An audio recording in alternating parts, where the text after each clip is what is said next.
কলকাতা ও মুম্বাই এর অভিনেত্রী ঋতুপর্ণা এস প্রোডাকশনসের স্বামী কেন আসামি ছবি দিয়ে ঢালিউডে তার পদচারণা শুরু হয়।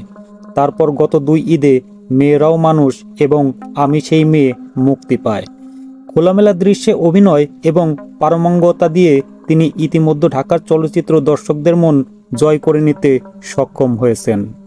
বর্তমানে ঋতুপর্ণা বাংলাদেশে হট হিট তারকা। তার অভিনীত ছবি মুক্তির সময় ছবি পাড়ায় মোটামুটি একটি শ্বাস রব এবং বক্স অফিসে ব্যাপক নাড়া পড়ে। অবশ্য এর আগে ঋতুপর্ণার সব ছবিই মুক্তি পেয়েছে কোনো না কোনো ঈদে, ফলে ঈদের আমেজের সাথে মিশে গেছে ভিনদেশি ঘরানার অভিনেত্রী ঋতুপর্ণার পর্দায় উপস্থিতির আনন্দঘন মুহূর্তটি। পিঙ্কি চলচ্চিত্রের ব্যানারে নির্মিত এবং মোহাম্মদ শরীফউদ্দীন খান দীপু পরিচালিত দেশদরদী, 24 জুলাই এবং হাসক প্রোডাকশন এর ব্যানারে নির্মিত এবং বাদল খন্দকার পরিচালিত সাগরিকা ছবি আগামী আগস্টের শেষের দিকে মুক্তি পাবে বলে আশা করা হচ্ছে। উক্ত ছবি দুটি ছাড়াও সাথী আমার এবং রাঙা বউ নামে অন্য 2টি ছবিও মুক্তির অপেক্ষায় রয়েছে। এসব ছবির মাধ্যমে ঋতুপর্ণা ঢাকার ছবির দর্শকদের মধ্যে দারুণ জনপ্রিয়তা পাবেন বলে সিনেবোদ্ধারা মনে করছেন। ঋতুপর্ণার শরীর এক ধরনের ধারালো অস্ত্রের মতো, যা দিয়ে তিনি দর্শকদের হৃদয় রক্তক্ষরণ ঘটিয়ে যেতে পারছেন। তার উপরে তার খোল্লা পর্দা উপস্থিতি দর্শকদের রুচিতে ব্যাপক পরিবর্তন নিয়ে এসেছে। এই ঋতুপর্ণার কারণেই কিন্তু ঢাকার অন্যান্য তারকারা পর্যন্ত কস্টিউমকে কেটে সেটে ছোট করে নিয়ে এসেছেন। আমাদের তারকারা যেখানে আমাদের সংস্কৃতি, পারিবারিক ঐতিহ্য এবং সেন্সর বোর্ড থেকে তাদেরকে বাঁচিয়ে রেখে পোশাক খসান, সেখানে ঋতুপর্ণার এসব কিছুই করতে হয় না। সুযোগ পেলেই কাপড় খসানোর কাজটি তিনি নির্দ্বিধায় করে ফেলেন।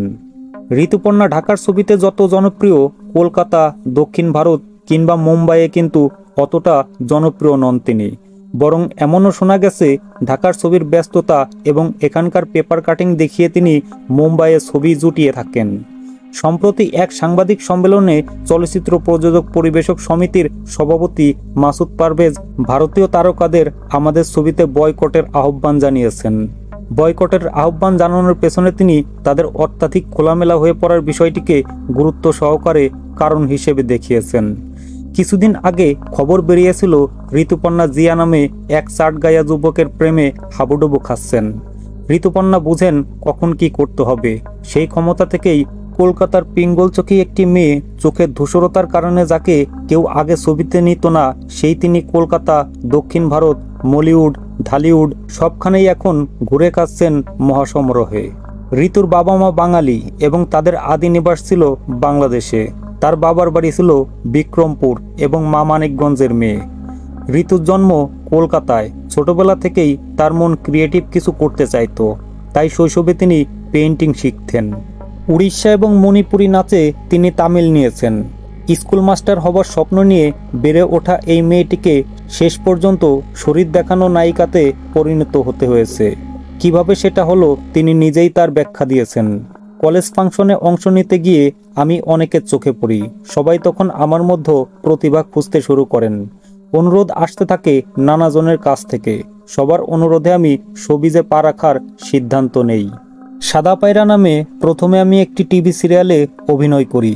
অনুষ্ঠানটি টিভিতে প্রচারিত হয়। বিখ্যাত পরিচালক প্রভাত রায় টেলিকাস্টের সময় পর্দায় আমাকে দেখেন।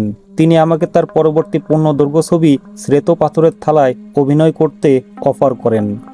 আমি তাতে অভিভূত হয়ে সম্মতি দিই। অর্পণা সেনের ছেলের বউয়ের চরিত্রে আমি শ্বেত পাথরের থালায় অভিনয় করি। ছবিটি রিলিজ পেলে সেরা নবাগত পদক পাই আমি। আর এভাবে আমাকে জড়িয়ে পড়তে হয় স্বপ্নের জগৎ ফিল্ম ইন্ডাস্ট্রির সাথে। ঋতুর একহারা গড়ন এবং ঘোলাটে চোখের কারণে নির্মাতা প্রথমে তাকে নিতে চাননি। অনেক নির্মাতাদের তাকে নিয়ে এই ভয় যে দর্শকরা হয়তো তাকে সেভাবে নেবে না, কিন্তু নির্মাতাদের সকল ভয় এবং অনীহাকে বৃদ্ধাঙ্গুলি দেখিয়ে ঋতুপর্ণা শরীর এবং অভিনয় দুটোর জোরে দর্শকদের হৃদয়ে পৌঁছে গেলেন। প্রথম দিকে হয়তো শরীর দেখার এ প্রক্রিয়ায় ঋতু তেমনভাবে স্বতঃস্ফূর্ত ছিলেন না। আনন্দবাজার প্রকাশনা গ্রুপের টিভি সিরিয়াল ছিল ঋতুপর্ণার পরবর্তী ছবি। সে ছবিটি নির্মিত হয় সমরেশ মজুমদারের একটি উপন্যাস অবলম্বনে। দুলাল লাহিড়ী পরিচালিত এ সিরিয়ালটির নাম ছিল সিনেমা ওলা। একজন সামান্য সেলস গার্ল থেকে নামি দামি নায়িকা হবার রোল ছিল এটি। এ সিরিয়ালের মাধ্যমে ঋতুপর্ণার ক্যারিয়ারে বড় রকমের সাফল্য যোগ হয়। রাতারাতি তিনি কলেজ গার্ল থেকে জনপ্রিয় ফিল্ম গার্লে পরিণত হন, কিন্তু তারপর তাকে টিকে থাকার জন্য এবং অন্যের সাথে পাল্লা দিতে পোশাক খসানোর প্রক্রিয়ায় সামিল হতে হয়। দক্ষিণী পরিচালক বিজয় ভাস্কর রেড্ডির নাগপঞ্চমীতে তিনি অভিনয় করে সর্বভারতীয় চলচ্চিত্রে তার গ্রহণযোগ্যতা তৈরি করেন। তারপর চিরঞ্জীবীর বিপরীতে জীবন সংগ্রাম, মিঠুন চক্রবর্তীর ভাগ্যদেবতা এবং স্বপন সাহার সুজন সখীতে অভিনয় করে তিনি তার অভিনয় দক্ষতা এবং গ্রহণযোগ্যতা প্রমাণ করেন। বর্তমানে ঢাকার ছবিতে ঋতুপর্ণা আরেকটা অপ্রতিদ্বন্দ্বী তারকায় পরিণত হয়েছেন। তার অভিনীত ছবিগুলো দর্শকরা দল বেঁধে দেখে আর হল্লা করে উপভোগ করে। আগামীতে ঢাকা ছবিতে আর শরীর দেখানো যাবে না এমন একটি নিয়ম চালু হচ্ছে।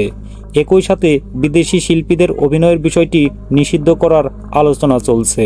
যদি এসব ফাইনাল হয়ে যায় তবে হয়তো ঋতুপর্ণাদের কপাল পড়বে, এমনটাই বলতে হয়। নিউজ সূত্র পাক্ষিক সিনেভিশন, 22 জুন 1998।